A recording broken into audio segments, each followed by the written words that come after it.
तस्वीरें बदल रही हैं, सुर बदल रहे हैं और खबरें अब सिर्फ खबरें नहीं रही, वो अब सवाल बनकर सामने खड़ी हैं। कहीं दर्द में डूबा हादसा है, कहीं सियासत का तीखा वार है, तो कहीं सरहद पार से उठती है नई हलचल। आज की इस बुलेटिन में हम लाए हैं वो 5 खबरें जो सिर्फ अखबार की हेडलाइन नहीं बल्कि पूरे देश की धड़कनों से जुड़ी हैं। खबरें जो चौंकाती हैं, सोचने पर मजबूर करती हैं और जिम्मेदारी तय करती हैं। अब वक्त है जानने का वो सब कुछ जो आपको जानना जरूरी है।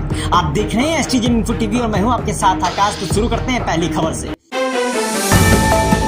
उत्तराखंड के रुद्रप्रयाग में दिल दहला देने वाला हादसा।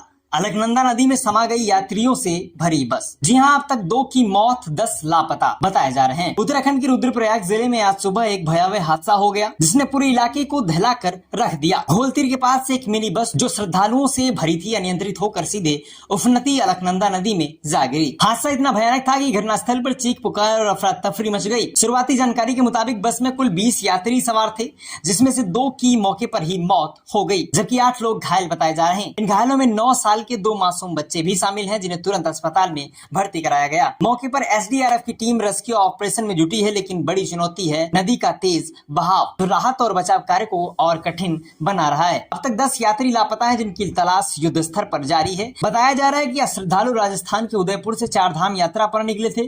बीती रात उन्होंने रुद्रप्रयाग में विश्राम किया और आज सुबह बद्रीनाथ की ओर रवाना हुए, लेकिन जैसे ही बस ऋषिकेश बद्रीनाथ राष्ट्रीय राजमार्ग पर घोलतीर के पास पहुंची, एक ट्रक ने उसे जोरदार टक्कर मार दी। टक्कर के बाद बस गहरी खाई में जा गिरी और सीधे अलकनंदा नदी में समा गई। बस में सवार कुछ यात्री तो बस की छत से गिरकर किसी तरह बच निकले, लेकिन पूरी बस पानी में डूब गई। SDRF, स्थानीय प्रशासन और ग्रामीण मिलकर लगातार लापता लोगों की खोजबीन में लगे हुए हैं। पुलिस मुख्यालय के प्रवक्ता IG नीलेश आनंद भरणे ने पुष्टि की है कि बस पूरी तरह से अनियंत्रित होकर नदी में गिरी थी और फिलहाल 20 लोगों के सवार होने की जानकारी है। बारिश के कारण नदी का जलस्तर लगातार बढ़ रहा है जिससे रेस्क्यू ऑपरेशन और भी चुनौतीपूर्ण हो गया है। ट्रंप का दावा, हमने ईरान के परमाणु ठिकानों को नष्ट कर दिया। IAEC रिपोर्ट का दिया हवाला। जी हां, अमेरिकी राष्ट्रपति डोनाल्ड ट्रंप ने एक बार फिर अपनी पीठ थपथपाई है और दुनिया के सामने एक बड़ा दावा किया। ट्रंप ने कहा कि 22 जून को अमेरिकी हमलों में ईरान के परमाणु ठिकानों को तबाह कर दिया। उन्होंने इजराइल परमाणु ऊर्जा आयोग यानी IAEC की रिपोर्ट का हवाला देते हुए कहा कि अमेरिकी हमलों से तेहरान के परमाणु कार्यक्रम को वर्षों पीछे धकेल दिया गया है। ट्रंप ने फोर्डो न्यूक्लियर साइट का खासतौर पर जिक्र करते हुए कहा कि अमेरिका के B-2 पायलटों ने वहां के मुख्य बुनियादी ढांचे को पूरी तरह नष्ट कर दिया। उन्होंने इजराइल के प्रधानमंत्री कार्यालय की ओर से जारी रिपोर्ट का जिक्र करते हुए कहा, इजराइल ने कहा है कि परमाणु स्थल नष्ट हो गए हैं, हमारे पायलट्स को धन्यवाद। हालांकि CNN की रिपोर्ट कुछ और तस्वीर पेश करती है। CNN ने रक्षा खुफिया एजेंसी DIA के शुरुआती आकलन के हवाले से बताया कि ये हमले स्थायी नुकसान नहीं है बल्कि स्थायी व्यवधान पैदा कर सके, इससे ईरान का परमाणु कार्यक्रम कुछ महीनों के लिए धीमा हुआ है। ट्रंप के इस दावे के बाद अमेरिका में फिर एक नई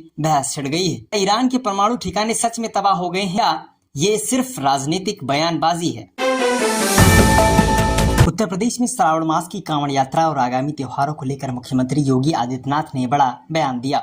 लखनऊ में हुई उच्च स्तरीय बैठक में CM योगी ने साफ शब्दों में कहा कि आस्था का सम्मान होगा, लेकिन त्योहारों के नाम पर किसी भी तरह की शरारत या अराजकता कतई बर्दाश्त नहीं की जाएगी।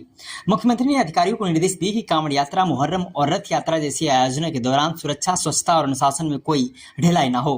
उन्होंने साफ किया कि अफवाह फैलाने वालों, धार्मिक भावनाएं भड़काने वालों और सोशल मीडिया पर जहर घोलने वालों पर सख्त कार्रवाई की जाएगी। CM योगी ने विशेष रूप से गाजियाबाद, मेरठ, बरेली, अयोध्या, काशी और उत्तराखंड से सटे जिलों में सतर्कता बढ़ाने के निर्देश दिए। कांवड़ यात्रा में DJ और ढोल ताशों की आवाज तय मानकों के भीतर रखी जाएगी। साथ ही जुलूसों में हथियारों का प्रदर्शन, धार्मिक प्रतीकों का राजनीतिक इस्तेमाल और किसी भी रूप में कानून तोड़ने की कोशिश पर सख्ती से रोक लगाने के निर्देश दिए गए। मुख्यमंत्री ने कहा कि यात्रा मार्गों पर मांस की खुले में बिक्री, ओवर रेटिंग, पॉलिथीन का इस्तेमाल और स्वच्छता में लापरवाही नहीं चलेगी। पेयजल, स्ट्रीट लाइट, शौचालय और प्राथमिक चिकित्सा की उचित व्यवस्था सुनिश्चित की जाएगी। साथ ही शिविर लगाने वाली संस्थाओं को सत्यापन कर उनसे सहयोग लिया जाएगा ताकि यात्रियों को हर जरूरी सुविधा मिल सके। CM ने अफसरों को चेताया कि अराजक तत्व भेष बदलकर यात्रा में घुसने की कोशिश कर सकते हैं, इसलिए थाना और चौकी स्तर पर कांवड़ संघों के साथ संवाद बना रहे। मुहर्रम के जुलूसों में भी सुरक्षा और संवाद को प्राथमिकता देने की बात कही गई। कौशाम्बी, इटावा और औरैया जैसी जगहों पर हुई हालिया घटनाओं को लेकर मुख्यमंत्री ने कहा कि कुछ लोग जातीय संघर्ष भड़काने की साजिश रच रहे हैं। प्रशासन इन पर पूरी तरह सख्त रवैया अपनाएगा। CM ने प्रशासन को साफ निर्देश दिए हैं कि ऐसे मामलों में आदेश का इंतजार न करें बल्कि त्वरित कार्रवाई करें। अभी सरकार का संदेश साफ है है, आस्था का सम्मान जरूर होगा, लेकिन कानून से खिलवाड़ करने की छूट किसी को नहीं दी जाएगी। एससीओ बैठक में भारत का कड़ा रुख, राजनाथ सिंह ने संयुक्त बयान पर साइन करने से किया इनकार। आतंकवाद को लेकर भारत ने एक बार फिर अपने स्पष्ट और अडिग रुख का प्रदर्शन किया है। जी हां, रक्षा मंत्री राजनाथ सिंह ने चीन में आयोजित संघाई सहयोग संगठन यानी एससीओ बैठक में संयुक्त बयान पर हस्ताक्षर करने से इनकार कर दिया। इसकी वजह उस बयान में 22 अप्रैल को पहलगाम में हुए आतंकी हमले का कोई जिक्र नहीं था, जिसमें 26 लोगों की जान चली गई। राजनाथ सिंह ने कहा कि आतंकवाद और शांति कभी भी साथ नहीं चल सकते। उन्होंने सीमा पर आतंकवाद का मुद्दा उठाते हुए पाकिस्तान पर परोक्ष निशाना साधा और दो टूक कहा। आतंक के दोषियों, प्रायोजकों और फंडिंग करने वालों को जवाबदेह ठहराना होगा। दोहरे मापदंड अब नहीं चलेंगे। रक्षा मंत्री ने आगाह किया कि आतंकवादी समूहों को सामूहिक विनाश के हथियार सौंपने से शांति कभी कायम नहीं रह सकती। उन्होंने एससीओ के सदस्य देशों से अपील की कि आतंक के खिलाफ लड़ाई में एकजुट हों और जो देश इस खतरे को नजरअंदाज करते हैं, समर्थन देते हैं, उनकी खुलकर आलोचना होनी चाहिए। एससीओ मंच से भारत ने साफ कर दिया कि आतंक के खिलाफ कोई समझौता नहीं होगा। जिस बयान में पीड़ितों का जिक्र न हो, उसे भारत की भागीदारी नहीं हो सकती।